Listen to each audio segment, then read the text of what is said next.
Courtney Lemon. We're here today to talk about maintaining and repairing water heaters with expert Larry Weingarten.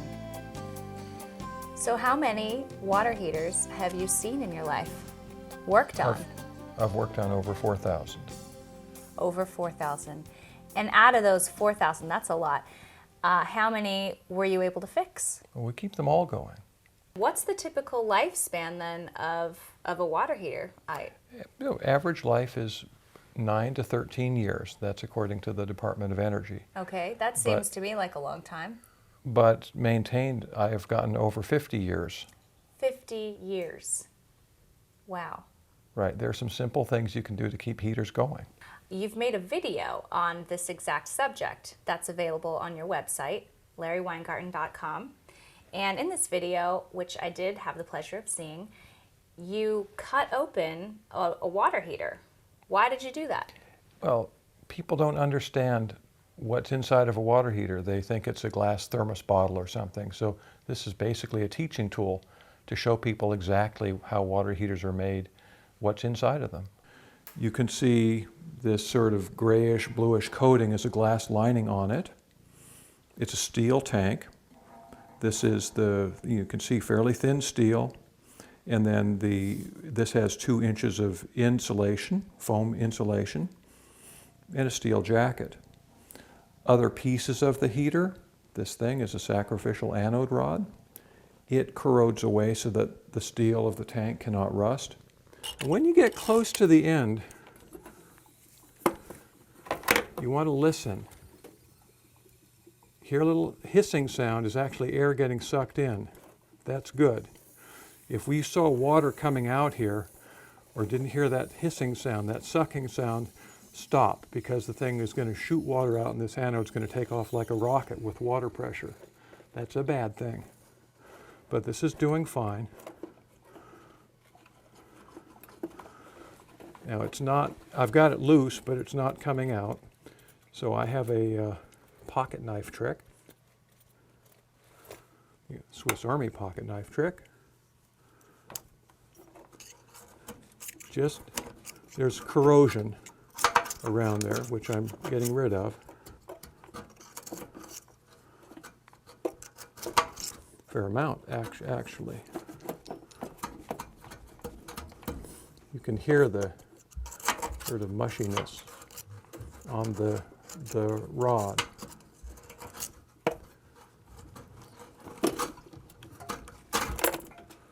Okay. I think we need to compare this to a new rod so you get an idea that it actually was time to replace this. Okay, let me hold up the new rod. There you go. This new rod is what the old rod used to look like. You're supposed to replace them when only 6 inches of this core wire is visible. So we're a little late. Still, we'll go ahead and replace it because this is what makes heaters live.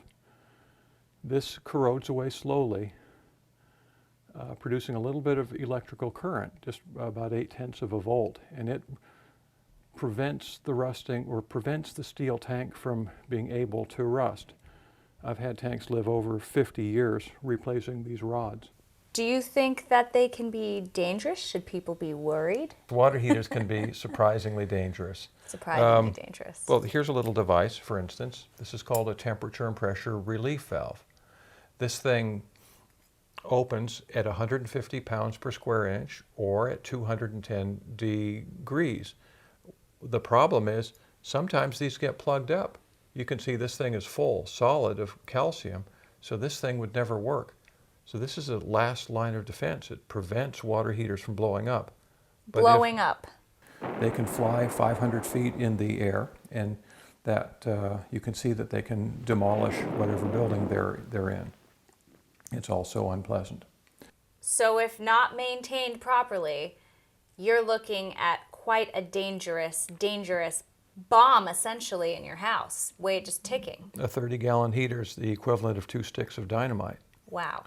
So Not that all of them are going to do that, but if they have a plugged up relief valve like this one, or things go haywire, then they can cause that trouble. They can be that risky. How would this video benefit people? Well, first, it makes water heaters far safer. You keep your heater from blowing up or electrocuting you or asphyxiating you. Next, you can use this information to make a heater last a very long time. You can use this information to get better hot water service. There are pieces inside of a water heater that can fail and you wind up with very little hot water.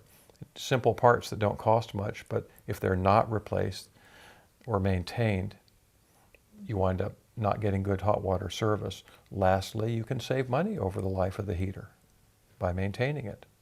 That sounds like pretty good reasons to me. I did watch the video. I will say that you can at home, by watching this, fix your own water heater. What does this video cover? Well, we talk about both electric and gas water heaters, how to troubleshoot both, show examples of how to maintain both when they have different problems going on. Troubleshooting is different for electric or gas. Because they all have glass-lined tanks, there are some maintenance procedures that are the same for both, but troubleshooting them each quite different. So we go into some detail there. So you talk about both electric and gas heaters. Yes, tank-type heaters. In the video I noticed you're replacing anode rods. Can you tell us what are they and why would you do that? Sure. An anode rod is really the key to keeping a heater lasting a long time. They're aluminum or magnesium. They corrode away slowly, and they're there purposefully only to prevent rusting of the steel tank. When they're used up, the tank can rust. When they're there and functioning, the tank cannot rust at all. So by replacing those, checking and replacing those, that's the key to making heaters last.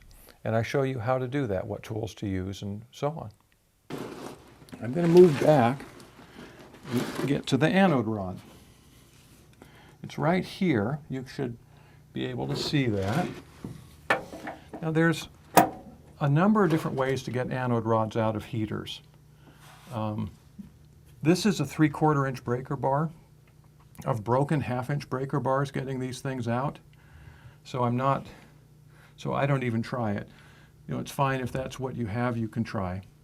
But one way is just to hope that you can pull on this and make it work. So I'm going to try that sort of half-heartedly. It actually did move just a little bit. So this one's going to behave. But I want to show you a couple of other tricks that can be used for getting these things out. One, I refer to as the human torque or the human impact wrench, is just tapping. Heavy hammer, don't hit it all that hard, but there's a lot of mass, and that makes an impact wrench. It's a good way of getting these anodes loose. Another way is a cheater bar. There's not a lot of room here to cheat, but let's see what we can do.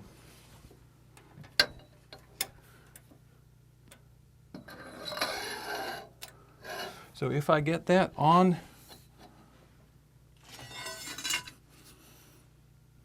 there, and then, if you're putting a lot of force on something, you can cause it to rotate.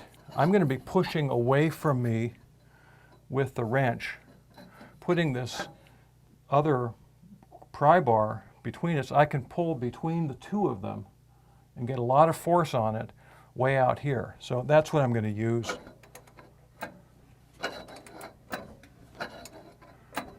So this makes a pretty secure way to get an anode to come out without putting stress on the plumbing, rotating the tank. It's another reason why I don't like working on dry heaters. It's better if they're full of water because all that weight helps to hold the heater in place. In the video we watched, one of the pilot lights had gone out in somebody's home that a plumber had already come to and said they were unable to fix. However, in the video you show, step by step, how you fixed it. Right. Tell us about that.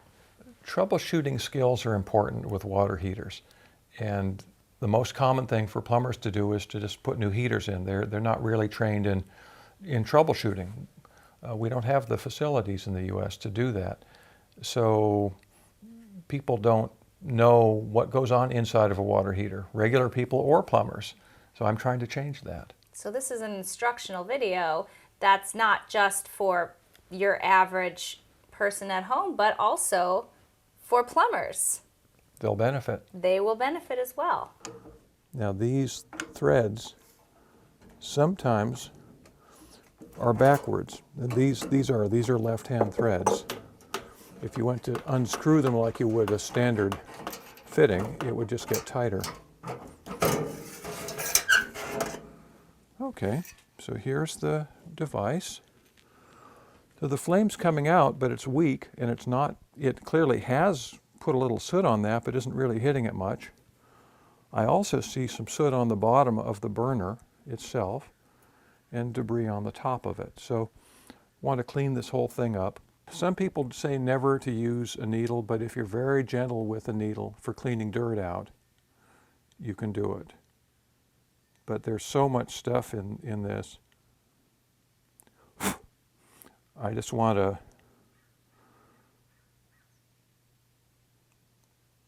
this is just a very small sewing needle, and I'm just going from both ends.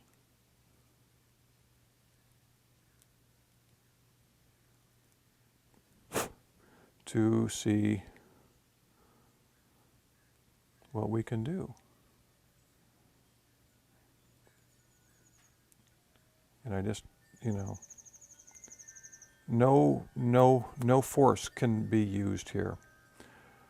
Okay, I'm going to quickly blow through it.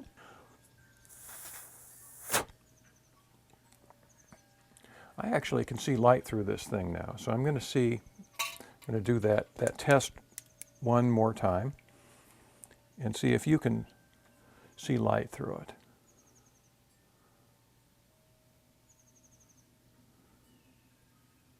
There you go. Little bit of light. I'll put this back together and see if the thing works. Just to recap, the way that this thing works, the burner isn't going to come on unless the gas control tells it to or sends gas to it. That's not going to happen unless gas is already coming down the pilot. There's a flame there that you've lit with a match. The flame then is heating up this thermocouple. The thermocouple generates less than a volt, but that's enough energy to power the gas control so that then when you turn it on, it stays on and allows gas to get to the main burner. It's a safety device. You heard the main burner come on. And there you can see we have nice blue flames. A little bit of yellow tips, but that's typical of propane. Also, this hasn't run for a while, so there is a fair amount of dust on it that's going to have to burn off. It's doing what it should. So you're a real water heater enthusiast. Tell us about your museum. Everyone should have a water heater museum. Oh.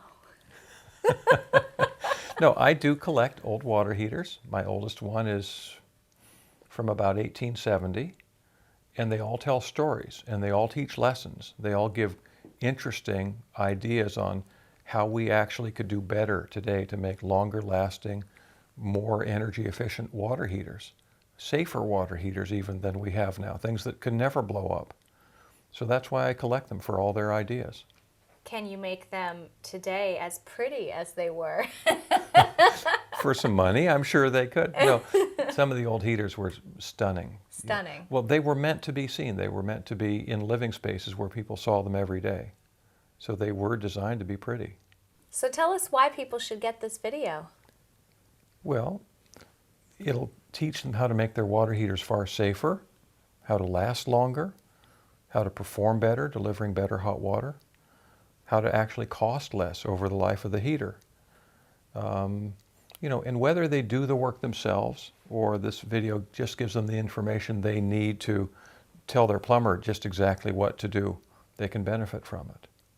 with the info in the video, whether it's gas or electric, we can show you how to make your water heater last 50 years. Thank you so much, Larry. A pleasure. You can get his video today at larryweingarten.com. Thank you so much for watching and joining us.